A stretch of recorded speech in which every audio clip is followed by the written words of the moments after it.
LOP Rahul Gandhi ఇచ్చిన మాట ప్రకారం గిగ్ వర్కర్ల బిల్లును స్టేట్ కేబినెట్ ఆమోదించిందని తెలిపారు మంత్రి వివేక్ వెంకటస్వామి.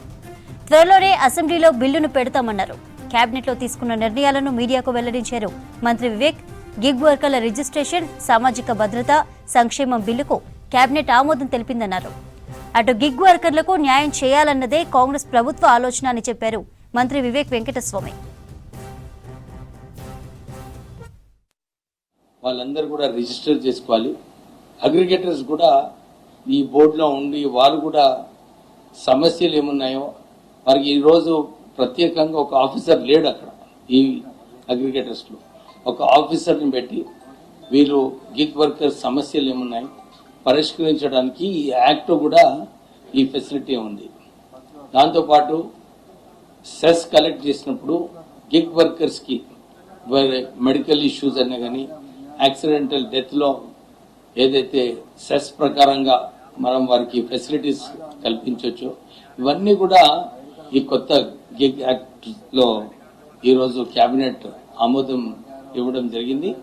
త్వరలోనే అసెంబ్లీలో ప్రపోజ్ చేసి యాక్ట్ బిల్ పాస్ అయిన తర్వాత గిగ్ వర్కర్స్కి న్యాయం జరిగేలాగా మేము ప్రయత్నం చేస్తున్నాం. గిగ్ వర్కర్స్ యూనియన్ వాళ్ళు కూడా చర్చించినప్పుడు సార్ ఇంకా కొన్ని సమస్యలు ఉన్నాయి మాకు, ఈ సమస్యలు కూడా మీరు తొందరగా టేకప్ చేయాలని చెప్పినప్పుడు వారికి ఇదే చెప్పినాము. ఇది ఒక ప్రారంభం.